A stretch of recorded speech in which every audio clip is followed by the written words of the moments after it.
కోనసీమలో తెలంగాణ వాళ్ళ దిష్టి తగిలే చెట్లని కొబ్బరి చెట్లని చచ్చిపోతున్నాయి అని చెప్పిన అంటే ముఖ్యమంత్రిగా అన్నాడా లేకపోతే ఏమన్నా చేతబడి అంటే ఈయన మాంత్రికుడు హోదాలో అన్నాడా?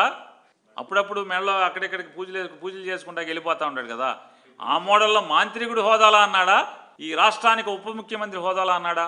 ఈ రాష్ట్రానికి ఉప ముఖ్యమంత్రి అయితే కనుక వెంటనే భారతదేశంలో ఉన్నటువంటి కేరళ నుంచో ఎక్కడి నుంచో సైంటిస్టులని ఇక్కడ లేకపోతే కనుక కేరళ రాష్ట్రం నుంచి అయినా సరే సైంటిస్టులను తీసుకొచ్చి ఆ చెట్లకు వచ్చినటువంటి వ్యాధి ఏంటో పరిశోధన చేయించి దానికి విరుగుడికి మందు కనుక్కొని ఆ చెట్లని బతికించాలి.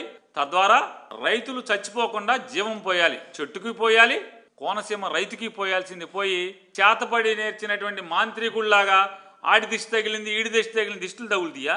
నిజంగా దిష్టే తగిలితే మీ ముగ్గురు విమానాలు ఎక్కి జనం సొమ్ముతో విమానాలు ఎక్కి లేదా హెలికాప్టర్లు ఎక్కి తిరుగుతున్న దానికి ఆ దిష్టికే మీరు పడిపోవాలి.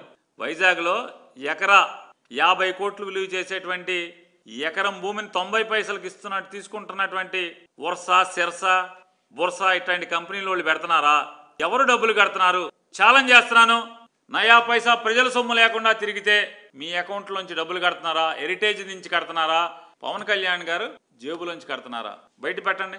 ఆ విమానాలు ఖర్చు ఎవరు పెడుతున్నారు? గంటకి 5.5 లక్షల రూపాయలు అవుతుంది విమానం. మీరు ప్రయాణం చేయాలంటే మీరు హైదరాబాద్ నుంచి విజయవాడ రావాలంటే కనుక 10 లక్షల రూపాయలు అవుతుంది.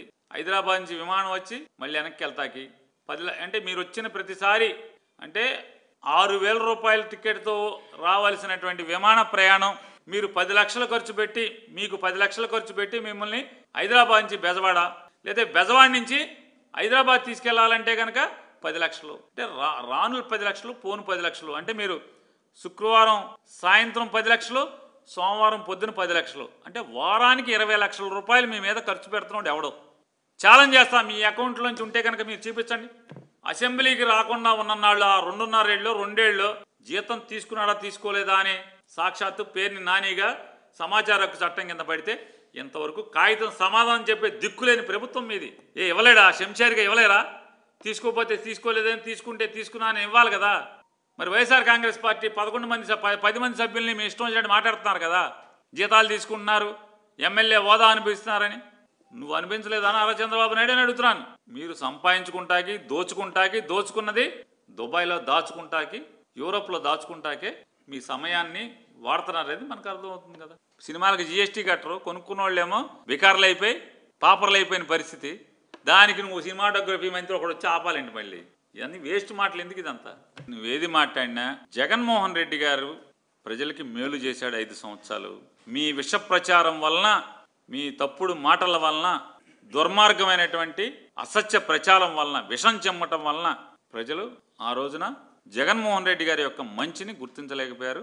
6 మాసాలు తిరిగేప్పటికి మీరెన్ని పాపాలు చేశారు, ఎంత విషం చిమ్మారో ప్రజలు గమనించారు. కాబట్టే ఇవాళ మన కళ్ళకి గంతలు కట్టి విషం చిమ్మి ఒక మంచోడిని మనకి ముఖ్యమంత్రిగా కానివ్వకుండా చేశారనేది ప్రజలు ఫీల్ అవుతున్నారు. ఖచ్చితంగా ప్రజలు చంద్రబాబు నాయుడు, పవన్ కళ్యాణ్, లోకేష్, మోడీ అందరూ కలిసి వచ్చినా కూడా జనం గుండెల్లో జగన్ పట్ల ఉన్నటువంటి ప్రేమని తగ్గించడం వీళ్ళ తరం కాదనేది ఆయన గుర్తించే రోజు త్వరలోనే వస్తుంది. కంగారు లేదు.